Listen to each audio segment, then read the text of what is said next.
Okay, please relax slowly. Now, very, very soon, we're all going to be entering into the darshan. And we are going to be entering into the next session where we understand about one of the most important universes. We are going to be now learning about the frequency universe.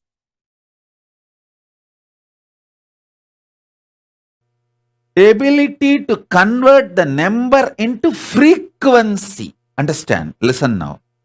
All number, when it goes round, it is called frequency.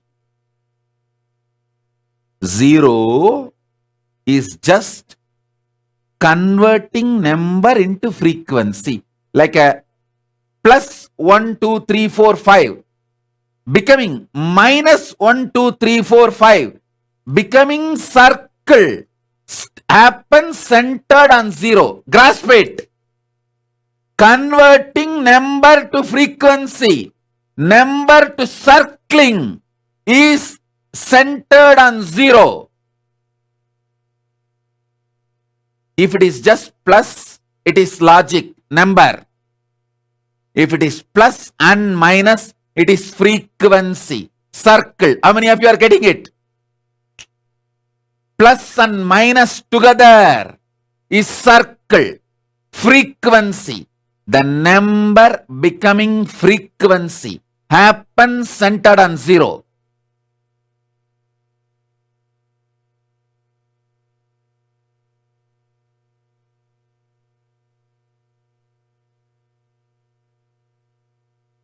That's the next universe. Frequency universe. Heart, breath, dimension of life.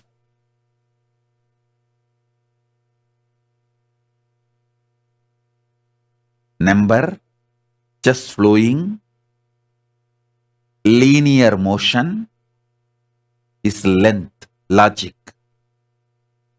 Number becoming frequency, circling. All frequencies circle. All frequencies circle. How many of you are understanding?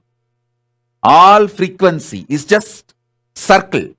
Different circles. The formation of different levels of circles is frequency. Half circle, full circle, quarter circle, line becoming circular is frequency. Move from logic universe, number universe to frequency universe. That is why only Hindus are able to identify, understand, reveal about 0.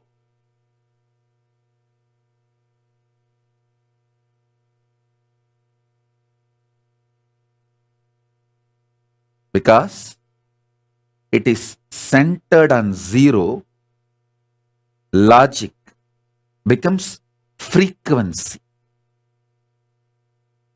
Only if you see one side, numbers, it is logic. If you understand both side numbers, plus 1, 2, 3, 4, 5 and minus 1, 2, 3, 4, 5, you will see the number is becoming frequency. It is becoming circle.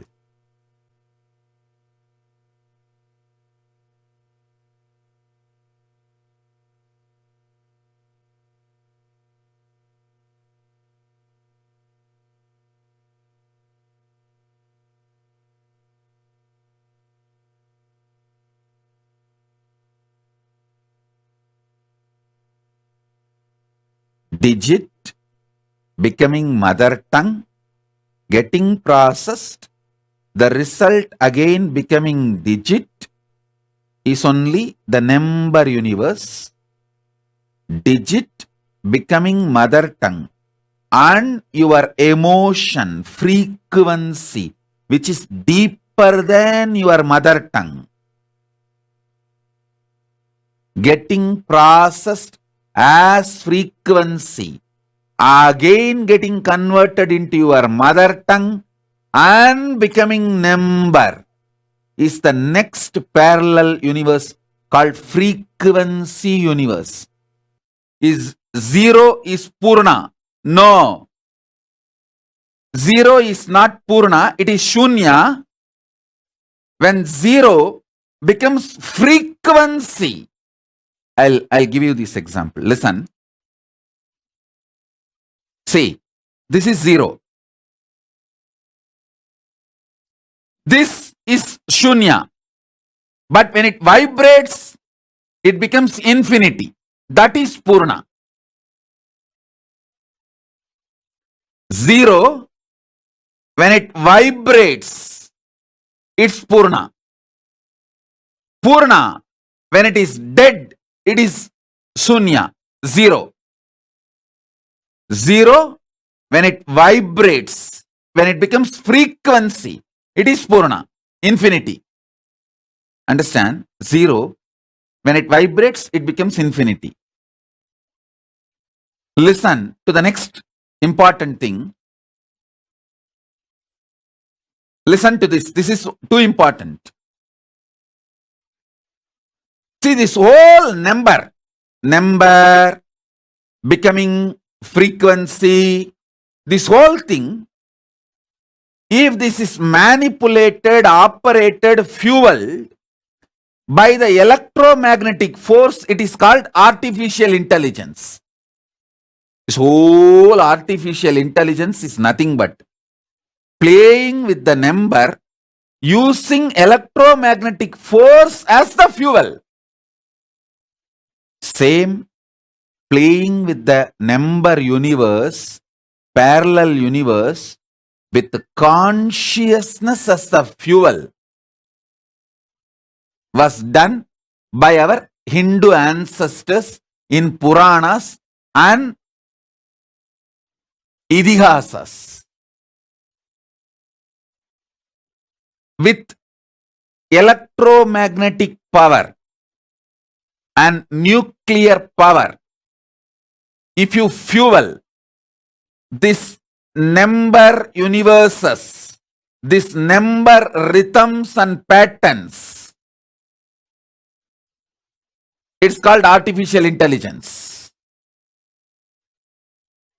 World's supercomputer, artificial intelligence, all this is nothing but playing with the frequency universe fueled by electromagnetic force.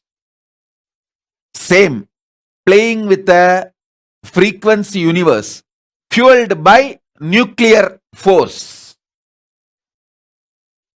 Modern science could go only up to this 4 level. Playing with this frequency universe with the force of electromagnetic force and nuclear force.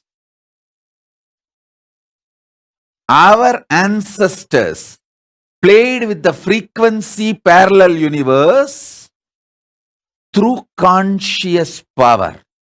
Listen. From now, I am not going to give you theories. I am going to lift your consciousness to the next level, to give you the glimpse of parallel universe.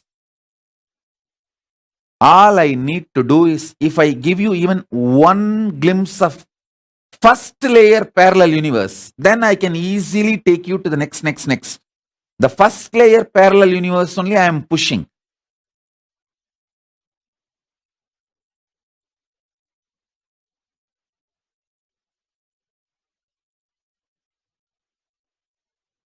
This first understanding about number universe and frequency universe.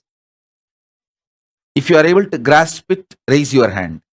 This idea of number universe and frequency universe. Raise the hand. Great. Now, fueling the number universe and frequency universe with the electromagnetic force is artificial intelligence. How many of you are understanding this? All this supercomputer, everything is nothing but playing with this frequency universe with electromagnetic force. That's all. I have defined the whole supercomputer, artificial intelligence, in this one line. How many of you are getting it? This one line is the definition of the whole artificial intelligence. Supercomputer, everything. Fuel it, empower it with electromagnetic force. It is artificial intelligence. If the same is empowered by consciousness,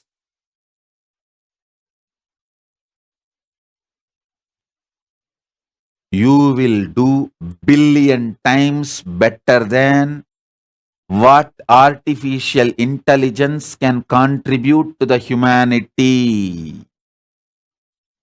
Understand? Number universe, frequency universe. There are multi-layer, multiverses, the parallel universes. Understanding all of it and empowering all of it with your consciousness.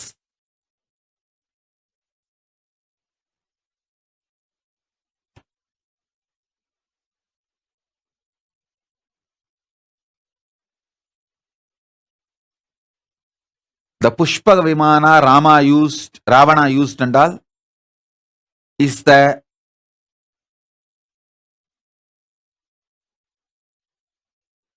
conscious fueled flight. If Rama just sits on the flight and puts his hand and consciously he just opens his frequency, consciousness, and inhales deeply, the flight will take off. Gives the command, consciously move left, right. It is just conscious directed. It flies. Using consciousness as the fuel is possible to lift even physical body. Listen, not just your consciousness alone, even lifting physical body is possible using consciousness. You can see levitation. All of you levitate. The moment I initiate you, physically your body jumps. That is a preliminary level of using consciousness to raise you up. It can be done in a larger scale, proper equipment. That is what is Pushpaka Vimana. Why conscious fuel is important than the petrol, white petrol? Because with white petrol, you can go only up to certain height. With consciousness as a fuel, you can straight shoot up to the different time zones. Move to different time zones. See, if you go to the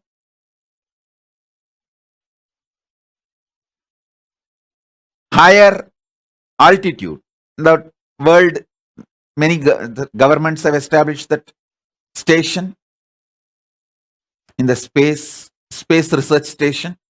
If you go there, your body goes through certain changes, hair growth and whatever changes.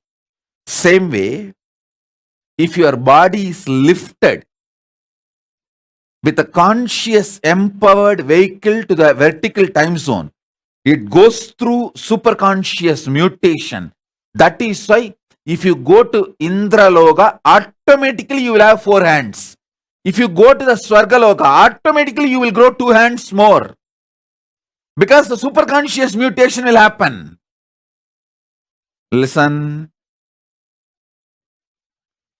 If you go to the space station, automatically your body goes through certain changes. Same way, if you go to the Swargaloka, automatically your body goes through certain changes. Because superconscious mutation happens.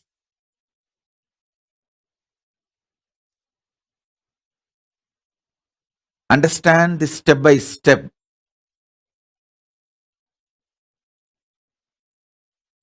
Number universe, frequency universe, how the number universe can be fueled by electromagnetic force and strong nuclear force or weak nuclear force.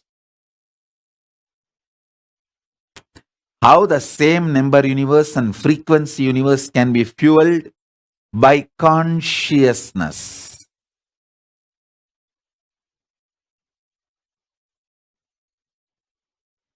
How it can be fueled by consciousness.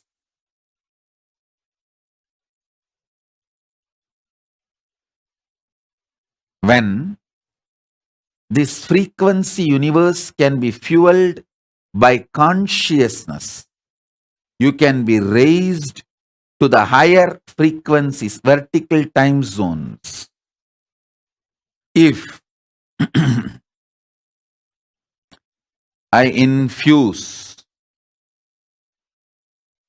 empower you with consciousness,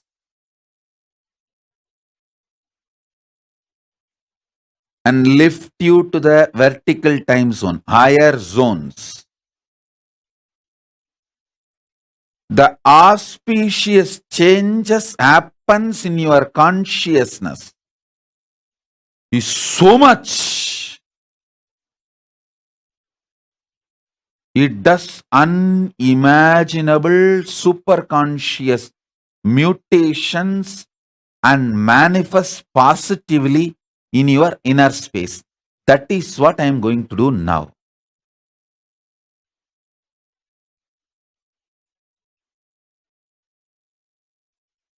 This is the essence. Empowering you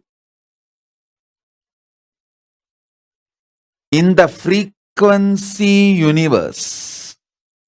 I have not revealed about all the 14 parallel universe. I have revealed only about 2. Because I want you to come along with me step by step. I don't want to overwhelm you. If I overwhelm you, when I go to Kailasa and turn back, only I will be there.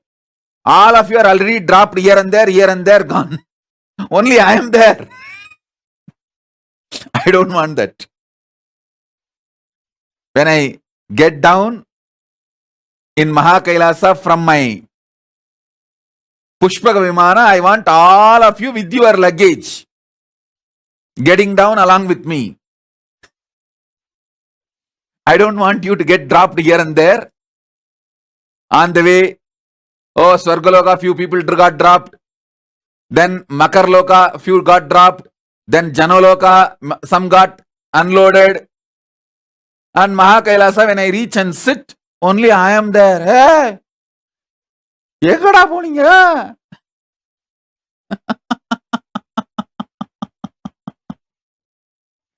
பாதியிலே bus விட்டு இறங்கிட்டீங்களாடா?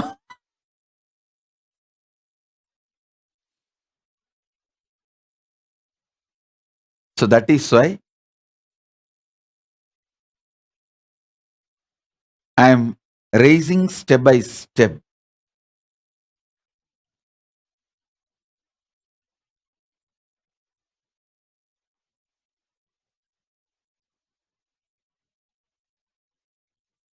How many of you used to have a vivid experience that you can fly when you are a child? It's not like a dream. Sometimes it will be vivid experience. You can really fly. How many of you used to have this vivid, strong, like a faith dream? See, in the dream you may see, But you will strongly really believe even after waking up it is possible for you. How many of you had that kind of experiences?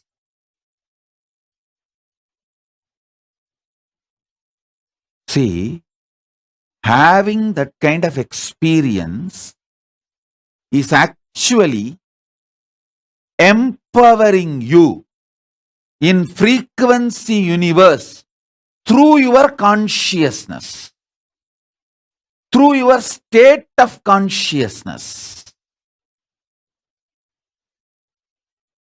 It's one of the capacities, positive conscious capacities.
Swamiji revealed about the frequency universe so beautifully. The way Swamiji revealed, the way Swamiji explained, all these ancient sciences, be it learning about the number universe, learning about the different parallel universes, learning about frequency universe, all these knowledge is unique only to Hinduism, and it is only an avatar. It's only Swamiji who can give this science to us in the most profound manner, in a way that all of us can understand, relate to, and digest in our day-to-day life. Nithyananda, Can I request every one of you to please come and settle down? Very nice. Guru Prasadini, you have manifested, and many of you have manifested the power. That's nice. Ma Prematavasi also has manifested. Yes, Carmen, you did. Yes, you did receive the initiation. Can I request every one of you to settle down? How many of you are here ready for the darshan? How many of you are here ready and excited for the darshan? Please post in the chat. Nithyanandam, dear participants, can I please request everyone to come and settle down in front of the camera, please? Nithyanandama, Katerina, Barbek, Ma Jayanti, Nithyanandam. Okay. Ma Maha Kalpa Vriksha. And Pavanaya, I read your message. I saw the message that you had posted. I just wanted to say, see, first and foremost thing, there's nothing to be afraid, okay? Whenever expansion is happening inside,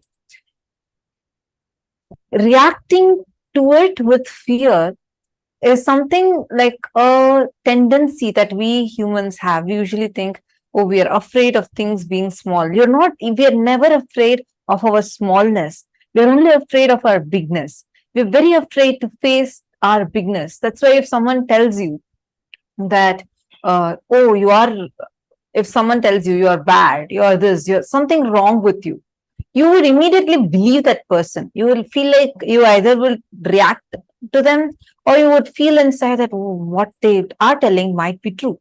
But if someone comes and says, you're God, you will just laugh at them. I mean, now that you know what Swamiji has told and Swamiji has prepared us, Swamiji has explained to us elaborately, that we at least start cognizing it a little intellectually. So the problem is we fundamentally as human beings have a problem that we feel deep resistance and fear for our expansion. Consciously just declare to drop it and start enjoying the expansion that's happening in you. You don't need to do any other technique. Just enjoy it. Enjoy the expansion. Be in gratitude more and more to the expansion that's happening in you. I do see the clarity you're having, the amazing clicks you're getting.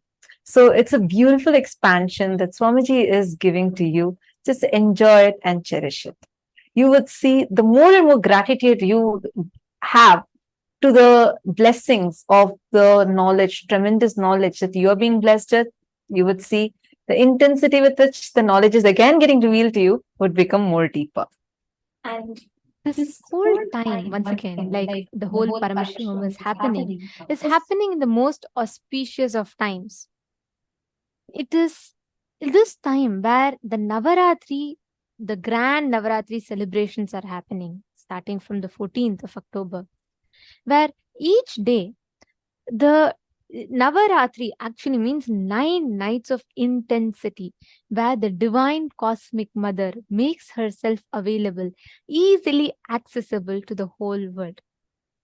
Swamiji very beautifully explains, Parashakti is that manifestation where ultimate love and compassion, like a mother, that's why she's a cosmic mother. Even if you want to do something and you just pray to her, you just tell, look, Ma, I can't do anything. You just take care. You please make sure everything is happening properly. You will, even if you just ask her one simple thing, she will rush to attend to you. She will rush to make sure everything is being made available for whatever you need, all the requirements. And Navaratri is a time where that intense cosmic energy, the divine feminine energy becomes available and accessible every single day. The 9 nights of intensity, it is called. And we are just few days away from the beginning of Navaratri. And we are already having actually people from across the globe are pouring in for offering sevas for Parashakti, Devi Paramashiva Shakti during Navaratri. The most beautiful thing is here, the offerings that are done to Parashakti are done in the most authentic way. Swamiji literally, understand the deities that you see in the Kailasa temples. They are not just idols. They are not just stone carved and kept over there, or the metal carved in that shape and kept over there. They exist because there is a very special, unique process called as prana pratishta. Breathing life into the deities is done directly by the avatar himself. This prana pratishta process is something very unique to Hinduism. Sanatana Hindu Dharma has been far advanced than what our modern day science is able to even fathom about. We saw the elaborate revelations when yesterday we learned about the existence of 14 lokas, the 25 states of consciousness, and today we've been learning about how our scriptures have revealed about the brain, rewiring of brain, and the deeper truths what Swamiji has revealed and elaborately explained to us. So whatever Hinduism has is way too advanced than what our modern day is able to even grasp.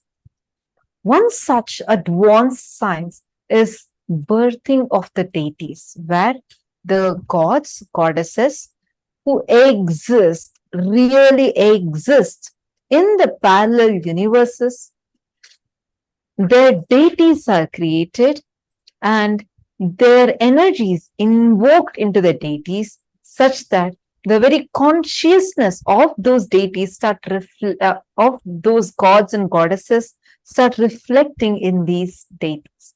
Just like how all of us are existing, where Paramashiva is continuously reflecting inside of us, and we exist, we are alive, we feel we exist, we know we exist, that I am existing, that feeling is so strong and alive in us. Same way, that consciousness is breathed into the deities. That is what is a process called as prana pratishta. And the rituals are offered to the deities for whom the prana pratishta is done. So the offerings are extremely powerful, because anything you offer, first you're getting to offer directly to the Nija Avatara, the physical manifestation of the divine, as our beloved Swamiji, and to the Archavatara, for whom prana pratishta is being done. So you get to directly offer your offerings to the gods, goddesses, the divine cosmic mother herself.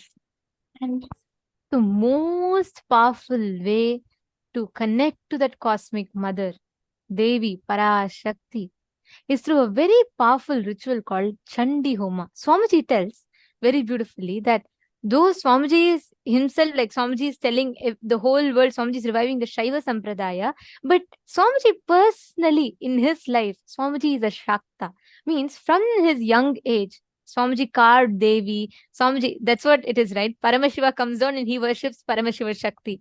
So Swamiji from his very young age, Swamiji is a Shakta. And all the rituals, Swamiji said, till the time Swamiji realized his avataric mission, and even after that, Swamiji used to keep doing the Sri Vidya Puja every single day. And the way Swamiji, the whole revival, the Chandi Homa being made available, actually I should tell you all this. When Swamiji does Chandi Homa, right, the fire will take the form of Devi and come and accept the offerings. There are tons of photographs where you can clearly see the fire in the form of the deity, which means the deity will take the shape of a fire. Chandi Homa is not just an offering. It is one of the most powerful way you can experience and connect yourself to the divine. And this Chandi Homa, the way this ritual is, if you just listen to it from Swamiji's own words, you will just fall in love with it. Let us now watch a short documentary on Chandi.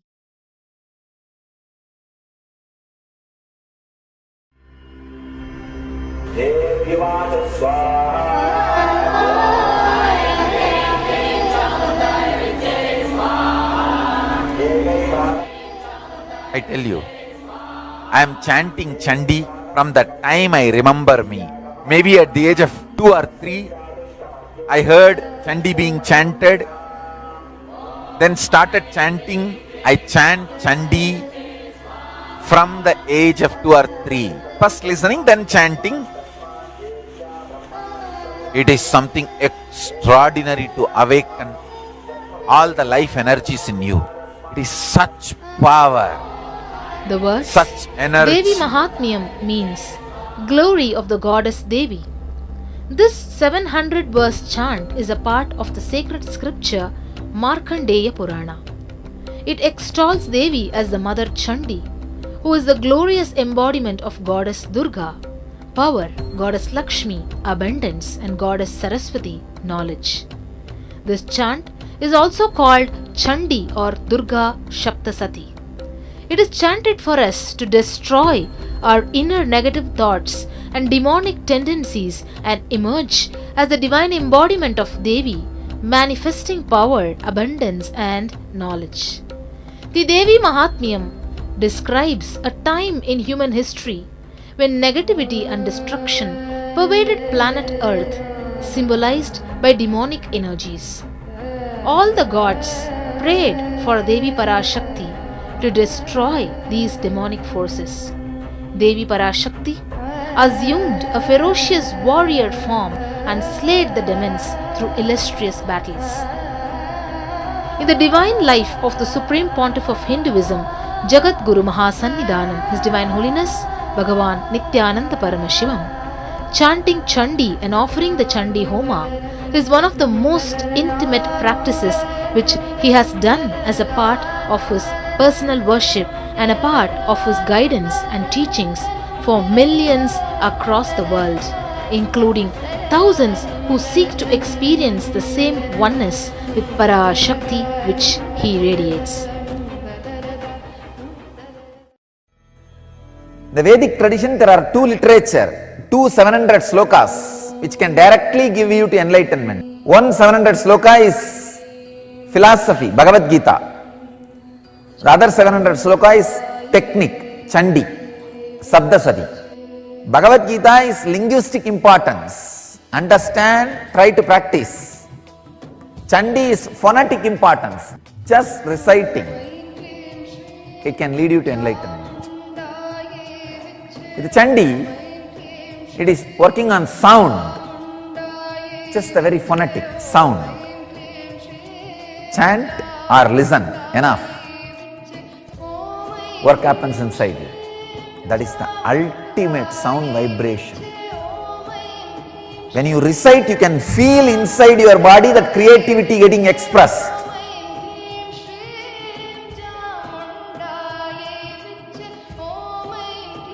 And the Devi who resides in you in the form of creativity getting awakened.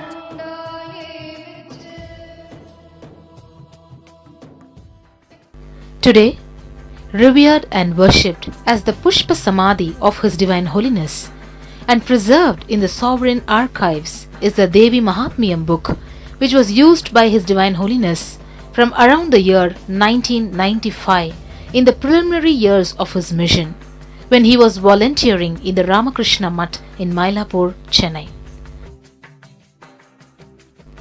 Beginning on the 31st December 1999, His Divine Holiness experienced the first great pause, where he was radiating an intense space of superconsciousness. During this time, Paramashiva was preparing the body of His Divine Holiness to uplift the cosmic consciousness itself to the next level. Due to this, His Divine Holiness was eating very little and not talking or even moving around. After this intense, vibrating energy settled down in his body, His Divine Holiness auspiciously began creating the Satya Sankalpa, the conscious will, for the revival of the Hindu nation of Sri Kailasa, what would be the only Hindu nation and the great enlightened civilization on planet Earth once again. His Divine Holiness conducted the Chandi Homa to authentically and ritualistically create the Satya Sankalpa and manifest Sri Kailasa into reality. His Divine Holiness initiated a group of 9 individuals into the tradition of Devi worship in preparation to perform the Homa. He initiated them into the Chamundi Mula Mantra and instructed them to chant it 108 times a day for 3 days amongst observing other austerities. On the date predetermined for this Chandi Homa, the 7th of November 2000, as His Divine Holiness arrived at the entrance to the temple, the Divya Prabha, the divine light around him, was captured in a photograph. For 12 hours, 4 am to 4 pm, His Divine Holiness conducted the Chandi Homa that day. During the final Purnagudi offering, Devi herself appeared and accepted the offerings of His Divine Holiness. After the Homa was over, His Divine Holiness gifted each one an energized Sri Chakra and gave personal blessings to all. One of the 9 individuals was Ravi.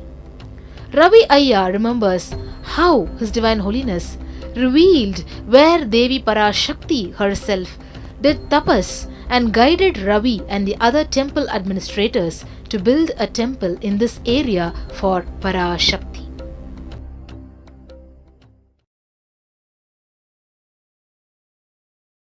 உட்காந்து முட்டி போட்டு அம்பாள்கிட்ட வாசி பண்ணி பார்க்குறாரு. அதை வாசி பண்ணி பார்க்கும்போது எந்திரிச்சிட்டு அவருக்கு மனசில் ஒரு ஆனந்தம், அந்த முகத்தில் ஒரு தேஜஸ் எந்திரிச்சு நின்று ரொம்ப நல்லா இருக்கே அப்படின்னு சொல்லிட்டு என்கிட்ட சொல்கிறார்.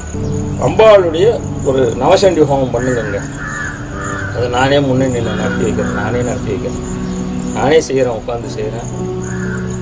இது வைதிக முறையில் இல்லை, சாதுக்களுக்கே உரியதான தாந்திரிக முறையில் நான் நவசண்டி ஹோமத்தை பண்ணி வைக்கிறேன். உங்களுக்கு வேகமும் கிடைக்கும், உங்களுக்கு பலமும் கிடைக்கும், பணமும் கிடைக்கும், எல்லாமே நல்லபடியாக செய்வீங்க.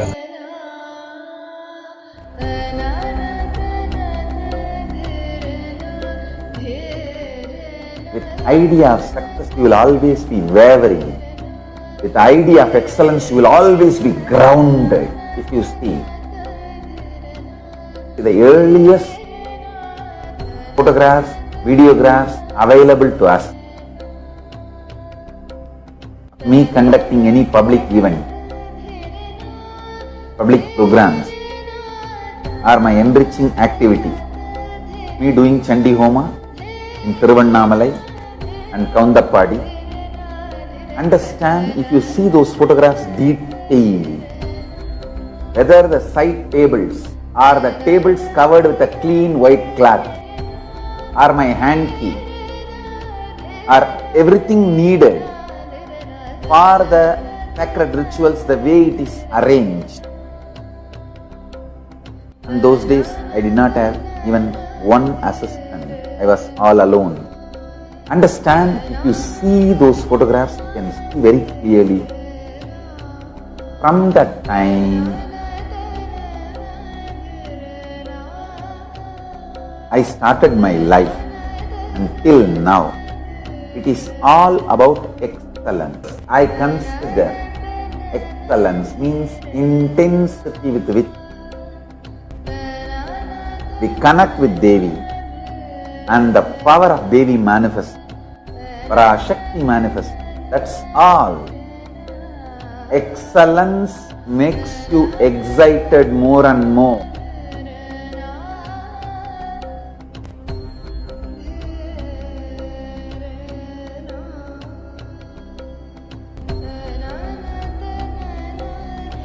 This same intensity and excitement is today felt all over the world in the hearts of millions of people.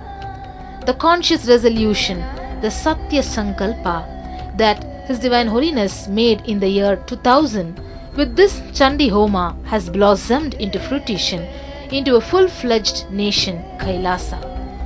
In the following years, His Divine Holiness continues to pour himself into the 10 to 12 hours it takes to perform Chandi Homa and the week's time which is needed for preparations, even as he was personally constructing and inaugurating temples and adhinams and embarking on Vijaya Yatra in all the countries of the world. I used to follow Agama fanatically. I will not allow even a small bit of paper or a plastic or anything to fall into that Agni. Once I invoke the god or the goddess in the Agni. There was a time in 2001 till 2003, I myself will go to devotees' houses or temples and personally do the homas. Sometimes 10 hours at a stretch. 10 hours at a stretch. I myself will go to those shops and prepare all the herbs and items needed to be offered. If there is Homa, 1 week before itself I will go and sit in those shops. They will give 2 workers, 3 workers to me separately. So those workers will start, I will have that book, Agama books, and I will dictate one by one. They will take it and keep it clean, wash those herbs, remove all the mud or any paper or plastic, anything, clean it up, and then they will organize and give. Understand why I am narrating this incident? Because really, the gods and goddesses you invoke in fire come there. Understand that it is not imagination. It is not some small time pass game, or it is not just to satisfy some online, the viewer or the person who paid. It is not profession. No. Understand, when you utter those sounds, invoke them in the fire, they are actually invited there. Chanting the Chandi is a powerful method of connecting with the universal consciousness. The 360 Shaktis, as well as the hundreds of mantras, the mandalas and yantras, are embedded in the sacred lines of the Chandi, which invoke the divine forces to uphold the balance of the world and give a superconscious breakthrough in individuals. In the Chandi Homa conducted by His Divine Holiness, the very one who embodies the Shiva Jnana Bodha does the Bodhaka Kriya, the offering of the sacred ritual. Especially when conducted by the incarnation of Paramashiva, the Chandi Homa has the power to uplift humanity itself with a superconscious breakthrough through awakening of the sacred feminine cosmic mother energy inside each being. That's a beautiful sloka in Chandi. Yadevi sarvabhuteshu matru rupena samstita namastasyai namastasyai namastasyai namo namaha. O Devi, who is residing in all whatever exists, sarvabhuteshu matru rupena samstita, in the form of ultimate creativity, mother, matru rupena samstita, who is residing, namastasyai namastasyai namastasyai namo namaha. I bow down, I bow down, I bow down, I surrender. Through this Chandi Homa, His Divine Holiness is actively reviving the powerful feminism, the original Hindu feminism.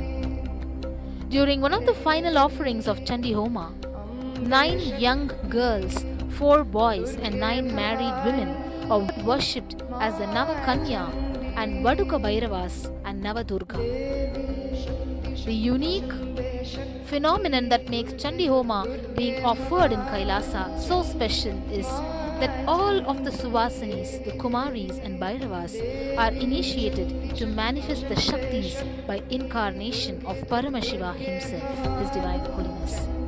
Each of them are literally radiating the superconscious energy and mirroring the higher brain functioning of His Divine Holiness. Understand? My tapas is not inspiration for you to do tapas. It is initiation. Understand? I have not done tapas for myself. I have done it for you. Now, the Devi is available. Sit with that one powerful cognition. All the life energies put together is Parashakti. Let Parashakti manifest in all of us and awaken all the life energies.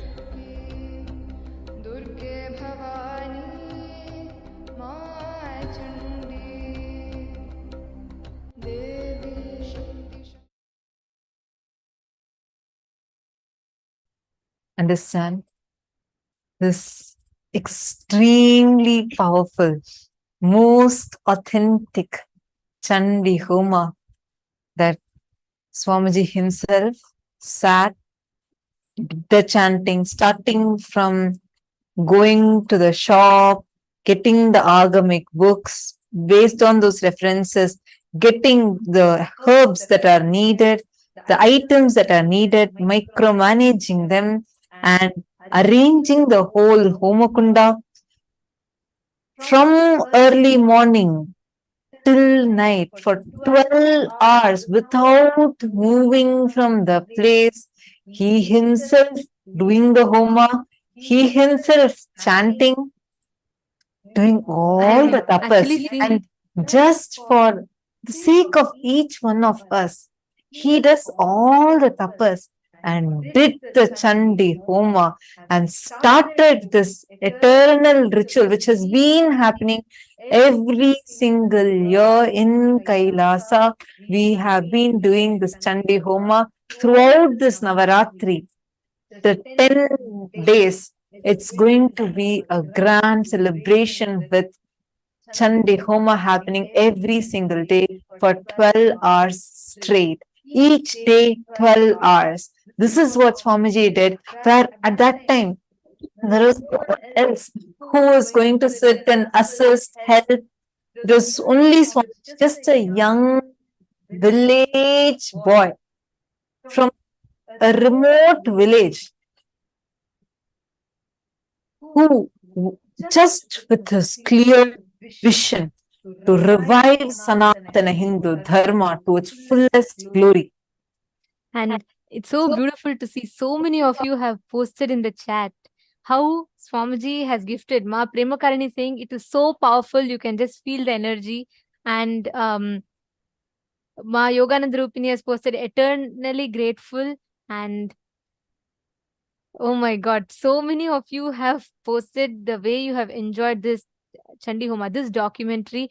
Actually, Ma Forum Lemay has posted that she offered the Chandi Homa in the Adinam in the presence of Swamiji, and she has posted that, which later blessed me with complete completion with mother and much more.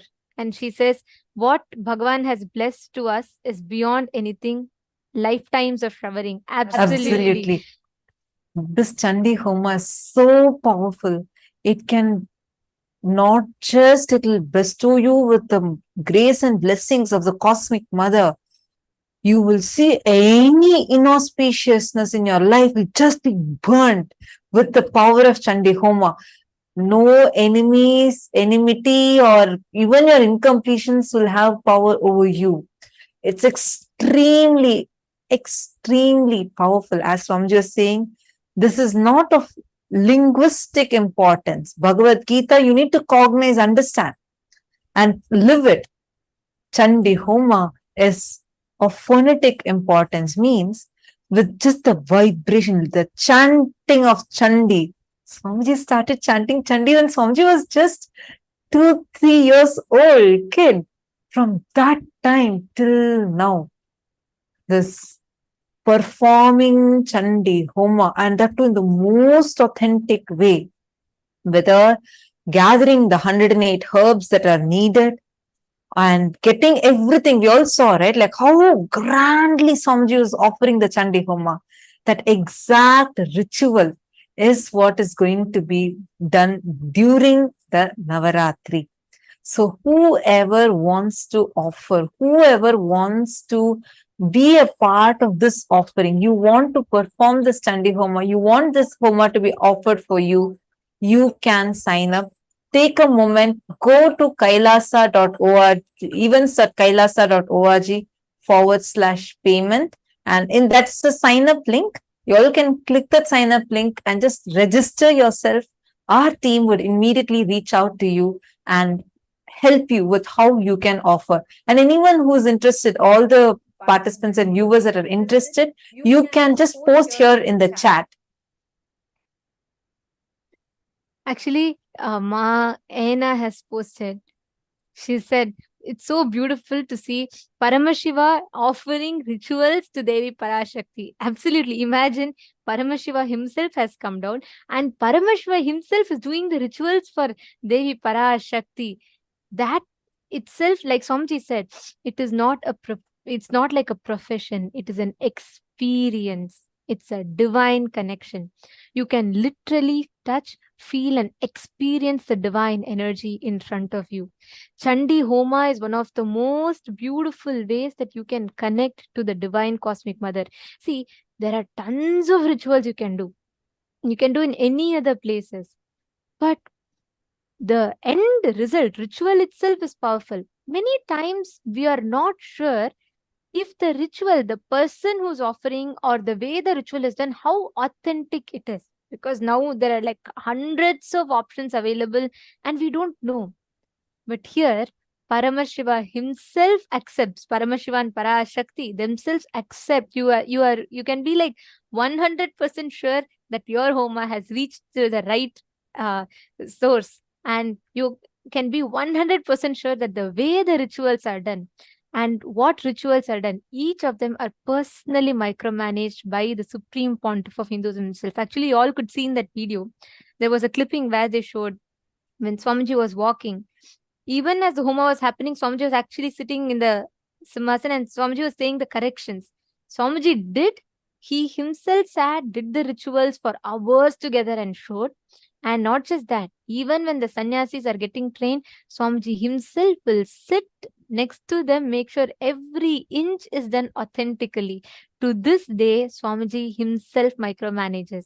That is why you can be sure, one, what you're offering is directly reaching to Paramashiva and Paramashiva Shakti. They themselves have physically come and accept your offering.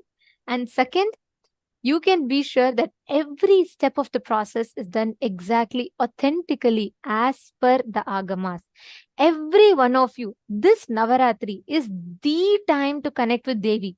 Navaratri, these 9 nights of Navaratri is the time for you to connect with Devi Parashakti.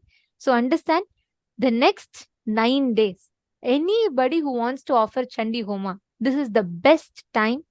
These 9 days of a year, this Navaratri is the best time you can connect to Devi Paramashiva Shakti. Any one of you that want to offer the Chandi Homa, you want to offer any rituals, there are multiple rituals available.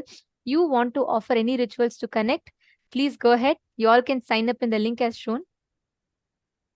And the support desk team is continuously available and you all can click the link and they're posting the link in the chat. You all can head to the link.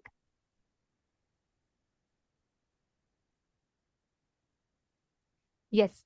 Now, all of us, every one of you that listened to this and enjoyed the experience, or many of you have posted how you enjoyed the way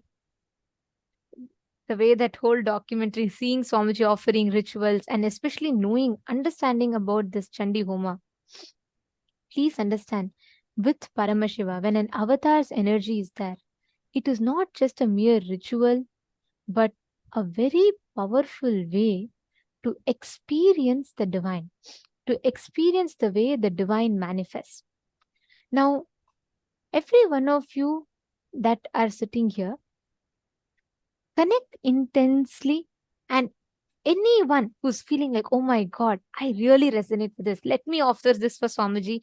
This is like once in a year only it happens. And especially now, if you are sitting here and listening to this, that means this is the call for you. Use this opportunity to connect to Devi Paramashiva Shakti and the Nijavatara of Paramashiva Shakti as our beloved Swamiji. So all those who want to offer the Chandi Homa, you all can let us know in the chat. Take a moment and you all can let us know in the chat. And the link is also going to be projected so that all of you can sign up. And whoever feels like, oh my God, see the amazing thing as Nithyananda was also sharing is that Swamiji himself personally sits and micromanages. At that too, like after creating the whole Kailasa and giving us all this amazing gift called Kailasa, after so many years with such great expansion where temples are built across the globe and so much of contribution done to Hinduism, despite all of it, till now, even now, every single ritual, especially these Navaratri rituals, Swamiji himself micromanages. Whether the herbs that we got are all proper, is it all exactly the agamic herbs are purchased, whether the Homakunda is placed properly, including to the extent whether the Tantradarak, means the person who's sitting and conducting the ritual, or the person who's offering the ritual, doing the chanting, every single person, are they wearing the agamic dress, the jewels exactly as Paramashiva has mentioned in the Agamas? All of these Swamiji sits, micromanages and ensures, like how Swamiji mentioned, these rituals are not for pleasing the viewer or the person who has offered. It is not for any of that. For Swamiji, this is his very life. This is his offering directly to the divine, because when the avatar invokes, see, normally itself, whenever you are chanting, whenever you're invoking the gods and goddesses, they accept. But when an avatar does the prana pratishta, and when he invokes, the deities literally come down and manifest in that form wherever the avatar is invoking. So you would see here, Swamiji himself will be invoking Para Shakti, Paramashiva Shakti, and all of us will get the amazing blessing to be able to offer this Chandi Homa. Whoever wants, take a few minutes and you all can sign up. Head to events.kailasa.org/payment and you can sign up there.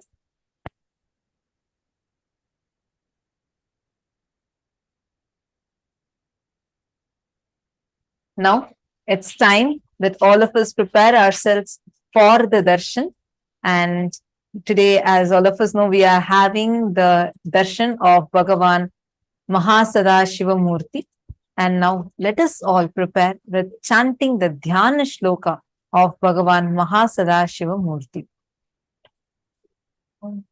Take a few minutes, and yes, anyone wants to have any clarification, you want to know further details, you all can post in the chat. Just post in the chat, I would like to offer Chandi Homa, or you would like to know more about Chandi Homa. Our team will reach out to you and they will be able to guide you further and answer all your queries. Yes. Now let us chant the Dhyana Shloka of Sadashiva Murti.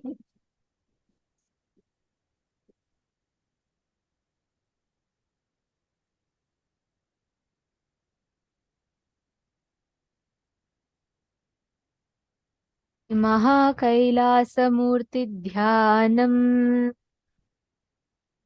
Shrunutaf Brahmana Sarve Guhyad Guhyataram Param Asti Melorudhadbhage Mahan Kailasa Parvatah Sambasya Sagunasyayam Sabhaktasyendu Maulinah Samvaso Yojananam Cha Vimshat Kotibhirayatah Aunatyametadviguna Masya Gneyam Dvijottamaha Navaratnamayam Tasya Madhye Shikharamuttamam Tatralayo Maheshasya Nana Ratna Vichitratah Prakara Gopurathala Valabhibhirvirajitah Tatha Simhasane Tatra Mahashambhus Sadashivah Prafulla Kamulolasa Panchavimshan Mukhojvalah Dhrithanana Yudhadbheda Sipanchashatakaramanditāh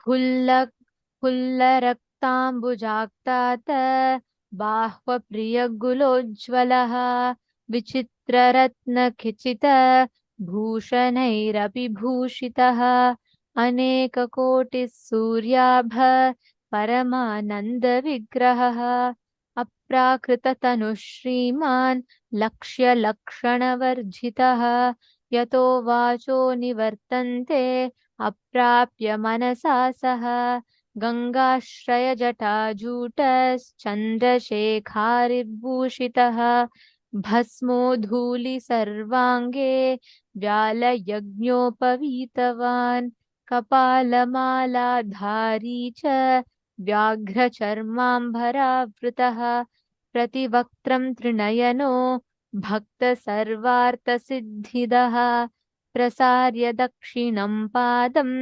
कुञ्चयित्वेतरं पदम् अभयं चक्रशूले च टङ्कबाणौ गदाम्बुजे खड्गतोमरशक्तिश्च परशुः प्राणपन्नगान् हम्लाकुशाक्षमालाश्च शूरिकां ध्वजदण्डकौ वज्रकुन्तां स्थिते दंष्ट्रांश्च चक्रं च भिण्डिबालकं पञ्चविंशाभिहाभिश्च दधानो दक्षिणैः शुभैः वरचापौ मृगं शङ्खं खेटपाशपरश्वधान् मुद्गरं डमरुं घण्टां रुद्रवीणां च पुस्तकं कपालमुण्डखट्वाङ्गं भुशुण्डीपरिघानपि फलकं फट्टसंवेत्रं कमण्डलुहुताशनौ कर्तरीमुसलं फिञ्चं बिभ्रद्वामौस्तथाकरैः महासदाशिवस्योऽयं राजते तत्र पर्वते. This is a description of the form of Mahasadashiva. Now it is time that all of us are going to be getting ready for the most awaited moment. Let's all sit at the head, neck and spine in a straight line. Close your eyes. Let's prepare ourselves to receive the darshan of Bhagavān Mahasadashiva Murti through the Nijavatara, Supreme Pontiff of Hinduism, our beloved Swamiji. So close your eyes, enter a deep meditative space and start chanting the Mahavakya.